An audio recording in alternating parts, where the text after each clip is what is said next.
right, we're looking at ratio and similar triangles. So you look here, it says, given that these pairs of triangles are similar, find x. So when they say they're similar, they're the same shape, that one's just been enlarged by the other one.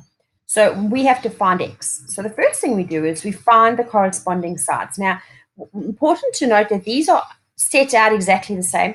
Sometimes you're going to get one where the triangle's completely upside down, for instance, but you need to find the corresponding side. So if this is a flat side, that's the flat side. If that one arcs slightly, then that one's corresponding to that one, and that one was the hypotenuse, that one is the hypotenuse. So make sure if they're not perfect, that you find the same sides. Okay, so let's say we know we've got to find x, and 8 would be its corresponding side, and then we know we've got 45, and we know we've got 15. So set up your two ratios. So you've got x is to 8, and 45 is to 15.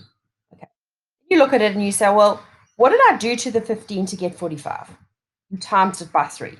So therefore, you've got to do that on the other side as well. So create the same ratio on the unknown side. 8 times 3 will give you x is equal to 24. Therefore, you've answered it. Let's have a look at another one. So first of all, find the corresponding sides. Again, these are perfectly set out. They're not always going to look like this, okay? So you can see that those two are equal, and then this is your shorter side, so your shorter side. So we've got x, and we've got 25, and then we've got our 18 and our 6. So that's what it's going to look like. X is to 25, and 6 is to 18. What did we do to the 18 to make it 6? We divided it by 3, right?